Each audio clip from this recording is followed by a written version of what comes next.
patch, we're always working to work smart. There comes a time when you just have to push your body, so you have to train your body, get in shape, but most of the time we're thinking about how to be as accurate as possible, which requires a smart or aware form of training. I don't think we ever really get on the ice without a plan, without some form of how the day is going to go and some sense of direction. And the coaches kind of mold that around how they see us training and what they see the direction our programs are going and how we can get further along the road down towards our goals. And we have a big team around us, which is nice. Like, it doesn't end up falling on one person's shoulders to make sure that we don't overtrain. We have 5 coaches that are all overseeing us every day. We have our life coach who handles us on a mental side, but also communicates with Patrice and Marie when she needs to and gives them a heads up if we're feeling too stressed. We have forms that we fill out every single night, which is about how much we trained, how we felt while we were training, the intensity level, and we can kind of write in there, I feel overly stressed, I'm feeling very tired, and that form goes to not only Patrice, but it also goes to a trainer from the United States Olympic Committee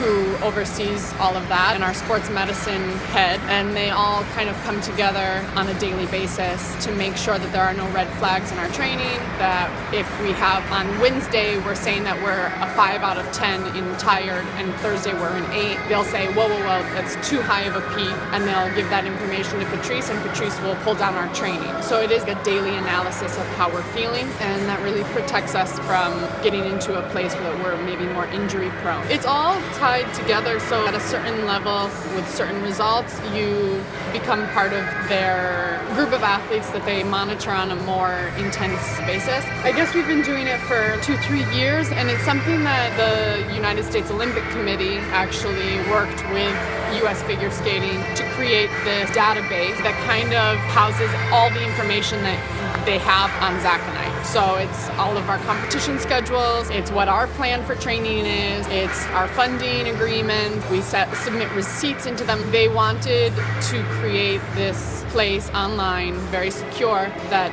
all of our team can come together and see all of the information in one spot, which makes it really easy for us. It's a lot of information, but it only takes us 2-3 minutes every night to fill out a quick form and make sure that everybody's on the same page. And it's not something that's required. There are athletes who choose not to do it, or they do it in a different manner, but we find that it's really easy and really convenient for us, especially training outside of our country. We wanted to make sure that we weren't feeling disconnected from our federation and disconnected from our Olympic committee, and especially going into the Olympic Games, our focus has to be on making relationships with these people that are there to support us. I think that we're really fortunate. I think there are many skaters that don't have the kind of support system that we do in the United States. We are really fortunate with how many people are putting effort into our career.